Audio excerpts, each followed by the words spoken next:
Alright, so I'm out here at the storage unit today. A couple of days ago I got the engine installed, fixing to start putting on some of my accessories and whatnot.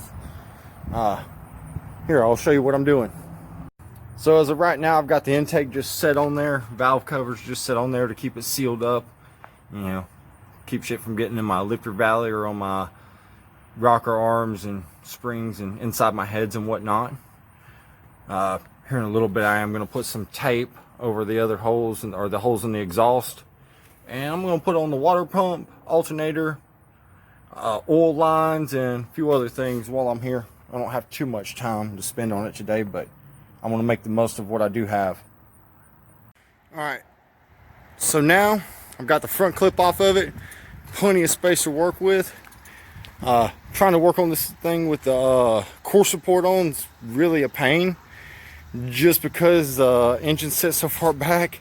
It's literally just out of arm's reach to get like to the water pump bolts, the oil pump and power steering pump bracket, fuel line, and plugs and wires are going to be a challenge on this thing too, unless I try to do it from inside the cab when I take the doghouse off, which once I get all this put together and get the oil lines taken care of, that's the next step, is making the doghouse and cutting up the dasher a little bit to clear everything. Anyhow, I'm fixing to get on it, and I'll give y'all a little update here in a few minutes. Also got majority of the stuff that I'm going to put on, my tools. Got the water pump, distributor, oil lines, a few gaskets in here, oil pump drive. But yeah.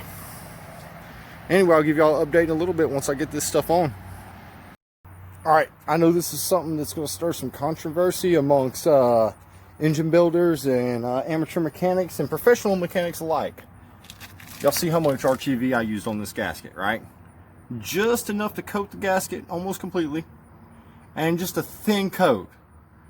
Alright, I've torn down some engines. I've seen some people that have used gobs of this shit, and all it does is make a mess. It clogs up the pickup on your engine and causes all kinds of other problems. Causes excessive wear on other components. Alright, circulating through your water system, your oil system, you know, and just anywhere else. Look, I'm going to show you over here too. Alright, just a little bit, just to make the seal. You don't need gobs of this shit. Alright, this is right here, this amount. Unless you have an extreme situation where you overheat your motor, this should not ever leak. Anyway, that's my little rant. Alright, got most of the front accessories on. All I lack as far as extra shit on the front is oil pump lines. Here's another area of controversy for a lot of people, and the way I do it's probably going to stir some emotions. So there's a reason why they include a China wall gasket. Alright, and I'm not against using silicone here for the China walls, right? However, if you're going to do it that way, there are steps to take.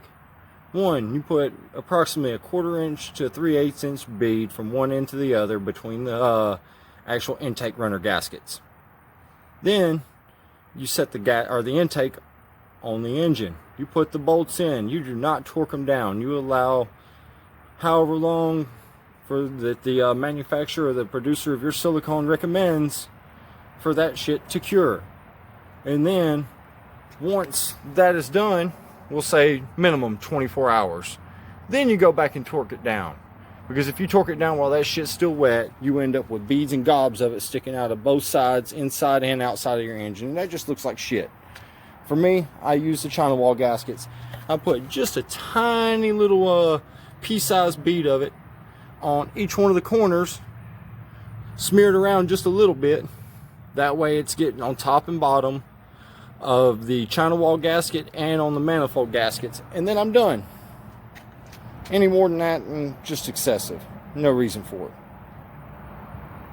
Anyway, this little project of mine is coming along.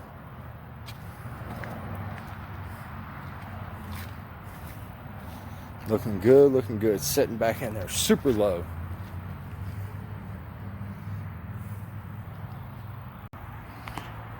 And this, my friends and fellow YouTubers, is what a productive day at Unit 14 Garage looks like. So it's not 100% ready, but I'm damn close. I just got to tighten down a few little things here and there. Man, this thing's looking good. Happy to be here. Still waiting on a belt, a couple -20 AN fittings, and still got to make a few more hoses before it's complete. But you know, there'll be videos of that as they come, as I get it done. I also got radiator hoses to make. One of them's -16, and that's what the -20 AN fittings are for on the inlet side.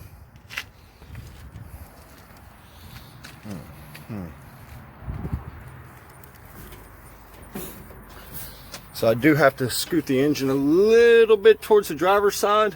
It was a real pain in the ass to get that header in, but I've got a lot more clearance on the driver's side, so I can scoot it over maybe a 1/4 inch and that'll be fine by me. I also still have to cut in my plug wires, but that won't take too long. And I'll do that once I get my looms to run them really tight to right here. You know, that way I don't have to build my doghouse so far back. That, and I've got to plug up a few vacuum lines on the carb.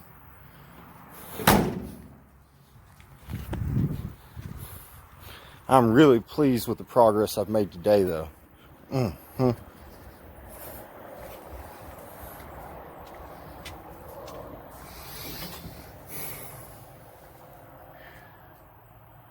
Anyway, this is it for today. I'm fixing to throw the fenders, core support, and hood back on. Not going to tighten them down. Just going to put a couple bolts in it. That way the wind doesn't blow it around too much and make it all fall apart, get scuffed up.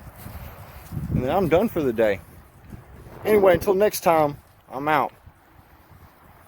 Oh, anyway, before I get out of here, if you're not already subscribed to my channel, please do. Hit the bell notification, and that way you know when I put out new videos of what I've got going on.